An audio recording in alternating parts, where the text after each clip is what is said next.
नमस्ते दीदी, ये देखिए हमारे यूट्यूब चैनल पर जा रहा है बहुत प्यारा होली का गीत। पसंद आएगा तो लाइक शेयर करिए, घंटे में तो भूलिए घंटे जड़ दो, ये फूल आज देखिए और ज़्यादा से ज़्यादा शेयर करिएगा, आप लोग आगे बढ़ाइएगा,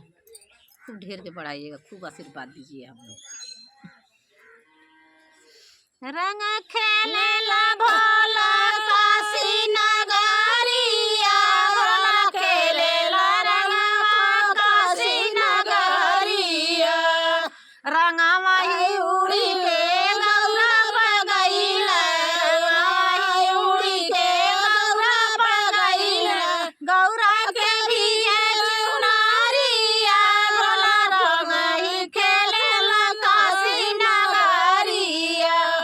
भोला खेले ला काशी नगरिया, भोला खेले ला काशी नगरिया, दूसरा ही रंगवा मथुरा में गईल, मथुरा में गईल हो, मथुरा में गईल, राधे के भीजे चुनरिया, भोला खेले ला काशी नगरिया, रंग खेले ला काशी नगरिया, भोला खेले ला काशी नगरिया, तीसरा ही रंगवा अयोध्या में गईल, तीसरा ही रंगवा अयोध्या में गईल, सीता के भीजे चुनरिया, रंग खेले ला काशी नगरिया, रंग खेले ला काशी नगरिया, रंग खेले ला काशी नगरिया, चौथा ही रंग उड़ी ब्रह्मा पगैल,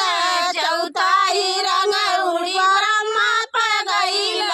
सरस्वती के भीजे लहंगवा, भोला खेले ला काशी नगरिया, भोला खेले ला काशी नगरिया, भोला खेले ला काशी नगरिया, पांचवा ही रंगवा लक्ष्मी पगैल, लक्ष्मी पगैल हो, लक्ष्मी पगैल,